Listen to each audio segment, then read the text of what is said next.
नमस्कार, मैं हूं सुमन मेहता और स्वागत है आपका आपके अपने प्रोग्राम यूथ ओपिनियन में। यूथ ओपिनियन में आज हम बात करेंगे सर्व शिक्षा अभियान के बारे में। शिक्षा एक ऐसा उजाला है जिसकी रोशनी से हर घर, हर समाज और हर इंसान अपनी जिंदगी को रोशन करता है। पढ़ने लिखने की कोई उम्र नहीं होती, इसीलिए कहा जाता है कि ज्ञान किसी भी उम्र में लिया जा सकता है। तो चलिए जानते हैं इसी विषय पर राजनेताओं के विचारों को और साथ ही बात करते हैं हमारे युवाओं से।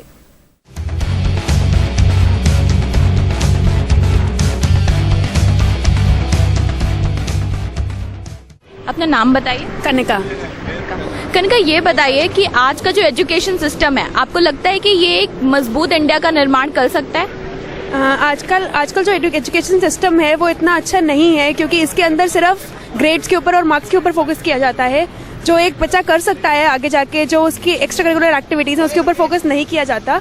तो उसके ऊपर भी फोकस करना चाहिए instead of just marks, and that is what I have to say. अपना नाम बताइए। राधिका। राधिका, ये बताइए कि आज का जो एजुकेशन सिस्टम है, आपको क्या लगता है ये एक मजबूत इंडिया का निर्माण कर सकता है? मैं ये सोचती हूँ कि अभी जो एजुकेशन सिस्टम है उसमें थोड़ी बहुत मॉडिफिकेशंस करनी चाहिए, लाइक स्मार्ट क्लासेस, ओके, जो अभी इंडिया में इतनी ज़्यादा है नहीं, बट वो आनी चाहिए सो दैट फ्यूचर में वो हेल्पफुल हो। गवर्नमेंट को लाइक आई वोंट से कि वेस्टर्न कल्चर कॉपी करना चाहिए, बट थोड़ा बहुत वहाँ से सीखना चाहिए। एज इन जैसे कि आजकल बुकिश लैंग्वेज अब कोई नहीं सीखता, इट्स मोर एप्लीकेशन बेस्ड। सो मुझे लगता है कि गवर्नमेंट को थोड़ा बहुत वो इनिशिएटिव लेना चाहिए ताकि यहाँ पे बच्चे इतनी ज़्यादा बुक वॉर्म्स ना बन जाएं। लाइक स्टार्टिंग से उन्हें थोड़ा सा प्रैक्टिकल अप्रोच रहे लाइफ का। Youth is a major player like in any country. So what I think is कि उसे कभी ये बर्डन नहीं लगना चाहिए जो सब पढ़ाया जा रहा है। Okay, they should try to relate this with the topic, with the current topic. So in a way अगर टीचिंग वैसी होगी तो यूथ विल हेल्प। अगर teaching is strong, it is in a way enjoyable, तो youth will enjoy. That's what I think. Education में सबसे बड़ा बदलाव हमारे लिए है कि हमारी जो जनसंख्या है वो 125 करोड़, और उसके लिए कंपटीशन बहुत टफ है। आज की डेट में अगर बच्चा 95% मार्क्स लेके भी अगर वो डिग्री लेके घूम रहा है और उसको जॉब नहीं मिलती तो उसके लिए बहुत बड़ी प्रॉब्लम है।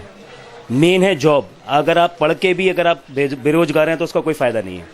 तो गवर्नमेंट को ये चाहिए कि पहले उनके लिए भी कुछ करे। स्कूल कॉलेजेस की बहुत कमी है, कंपेरेटिवली हमारी जनसंख्या के हिसाब से वो 25% है, तो उसको पहले पूरा करें। अपना नाम बताइए। My name is Sudhanshu Bhatia. Sudhanshu, ये बताइए आज जो इंडिया का एजुकेशन सिस्टम है, आपको क्या लगता है ये एक मजबूत फ्यूचर दे पाएगा इंडिया को? मेरे को तो नहीं लगता ये मजबूत फ्यूचर दे पाएगा, क्योंकि आपने वो देखी होगी थ्री इडियट्स में उन्होंने ये बताया है कि हमें कहता है हमेशा सिर्फ एक ऐसा एजुकेशन सिस्टम चाहिए जो हमें आगे कुछ सिखाए, हमारे फ्यूचर को कुछ दे, हमें वो चाहिए। और हमारा आज का एजुकेशन सिस्टम हमारे एजुकेशन को बहुत इजी बनाता जा रहा है। हमारे हर स्टूडेंट के हर एग्ज़ाम इजी पे इजी होता जा रहा है। मोस्टली आप एग्ज़ाम्स देख लीजिए ऑप्शनल करते जा रहे हैं, जिनसे बच्चों को कुछ भी नहीं मिल रहा। इस वजह से मेरे को तो नहीं लगता है कि एजुकेशन सिस्टम हमें कहता है आगे कुछ दे पाएगा फ्यूचर को, इंडिया के फ्यूचर को। इसे इम्प्रूव करने के लिए मुझे तो लगता है कि हमारे एजुकेशन सिस्टम को और अच्छा बनाना चाहिए। जैसे कहते हैं हमारे एजुकेशन सिस्टम में कुछ ऐसी चीज़ें डालनी चाहिए जिससे बच्चों को कुछ आगे फ़ायदा मिले, हमारे इंडिया को कुछ फ़ायदा मिले। जैसे कुछ ऐसे प्रोजेक्ट्स डालने चाहिए कि हमारे बच्चे स्टूडेंट्स इंडिया को कुछ दे सके, कुछ आज एक्सपेरिमेंट्स कर सके, जैसे साइंस स्टूडेंट्स और नॉन मेड स्टूडेंट्स को कुछ दे सके। वो हमारे एक प्रोजेक्ट डालने चाहिए एक ईयर में कि उस बेस पे हमें कुछ मिल सके आगे।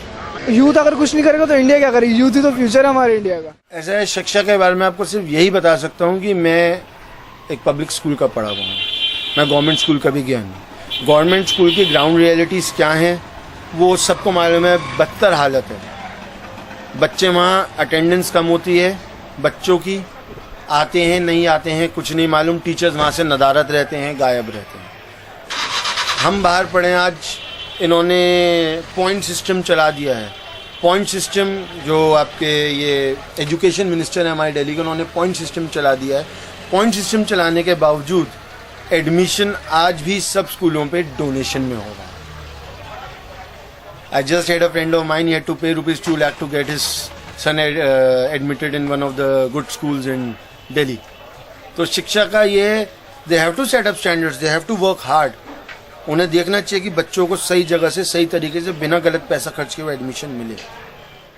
शिक्षा के लिए सरकार बहुत हम देख रहे हैं, बहुत दिनों से प्रयास भी हो रहे हैं, लेकिन वो सफल तो होते हुए लग नहीं रहे हैं। आप दिल्ली के म्यूनिसिपल कॉरपोरेशन के या सरकारी स्कूलों में हाल देखते हैं तो वहाँ पे माहौल है ही नहीं बिल्कुल कोई पढ़ने लायक। और जहाँ तक प्राइवेट इंस्टीट्यूशंस की बात है, वो महंगे इतने हैं कि आम आदमी की पहुँच से बाहर हैं। तो बाहर मुल्कों से इसमें प्रेरणा ले सकते हैं, जो और अच्छे मुल्क हैं, सुना है जैसे जापान, रूस या अमेरिका, इनके शिक्षा पद्धति अच्छी मानी जाती है, तो वो हम कर सकते हैं। इसमें तो बहुत विस्तार का विषय हो जाएगा, ये तो बात करेंगे तो, और ना मैं इतना इसमें कॉम्पिटेंट हूँ। बट ये मुझे यकीन है कि हम शिक्षा को अच्छा कर सकते हैं, क्योंकि हमारे को प्रैक्टिकल शिक्षा नहीं मिलती है। आज बीकॉम ऑनर्स में भी पढ़ के जो स्टूडेंट आता है वो एक चेक साइन नहीं कर सकता जब तक कि उसको एक्चुअली प्रैक्टिकल ट्रेनिंग ना मिले। तो ये हमारी कमी है। तो जो हमारे को शिक्षा को ऐसे करना चाहिए जो प्रैक्टिकल में काम आ सके।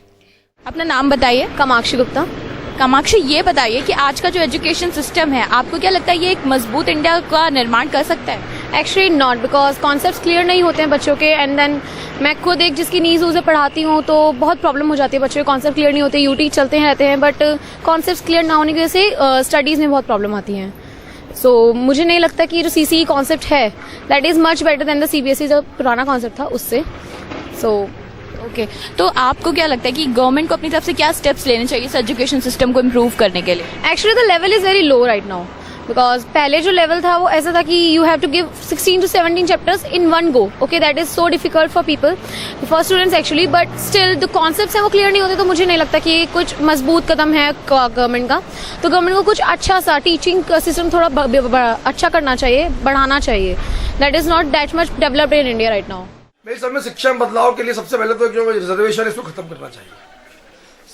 हम नीचे के लेवल पे स्कूल में, कॉलेजों में, स्कूल का जो मेन 10वीं 12वीं जो है, हम वहां बच्चों को सहूलियत दें और जात पात के नहीं, जैसे कि इकोनॉमी के आधार पे हम लोगों को पहले 10वीं 12वीं में वहां पढ़ाएं, उससे हम शिक्षा में आगे सुधार लाएंगे। और आज भी जो हमारी शिक्षा प्रणाली है वही अंग्रेजों के टाइम में है कि हम ज्यादातर इसके अंदर अब भी क्लर्क तैयार कर रहे हैं। इसलिए बच्चों की रुचि देखते हुए 5वीं 8वीं से ही उन्हें, जैसे IIT है और जो उनसे इंस्टीट्यूट है, उस टाइप की शिक्षा उन्हें हम अभी से दें तो वो हमारे लिए ज्यादा बेनिफिशियल हो सकती है।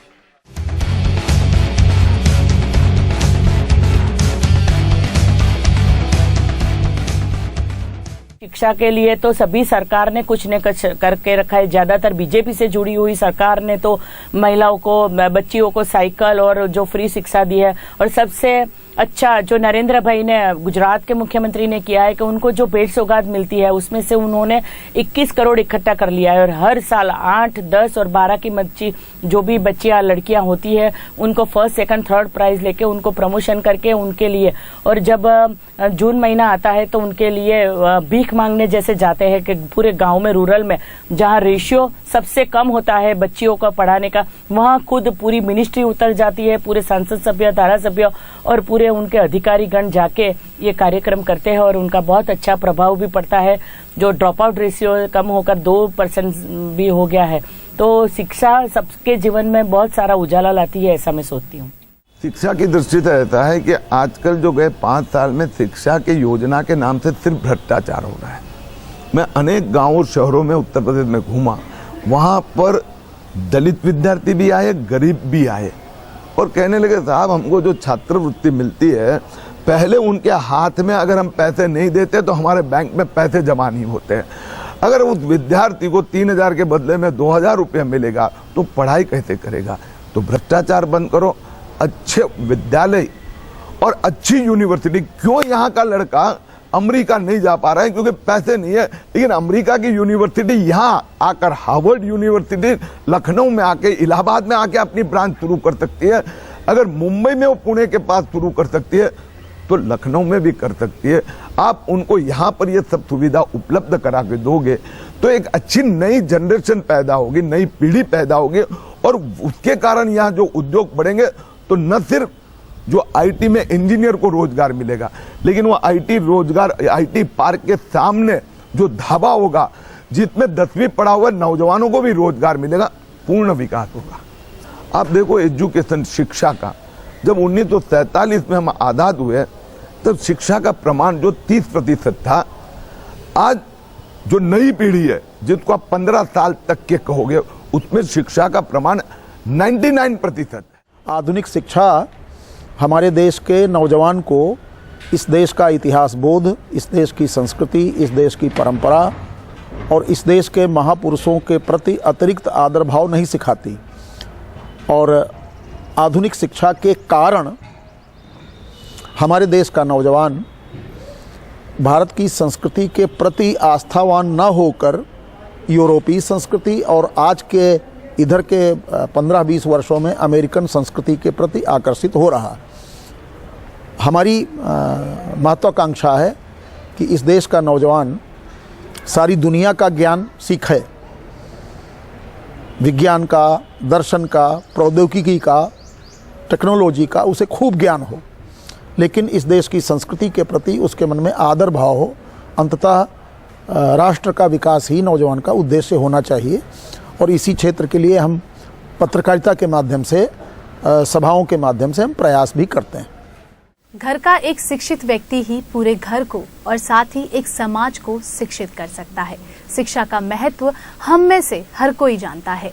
आशा करते हैं आपको हमारा आज का ये प्रोग्राम पसंद आया होगा। आपसे फिर मुलाकात होगी एक नए विषय के साथ, एक नए मुद्दे के साथ।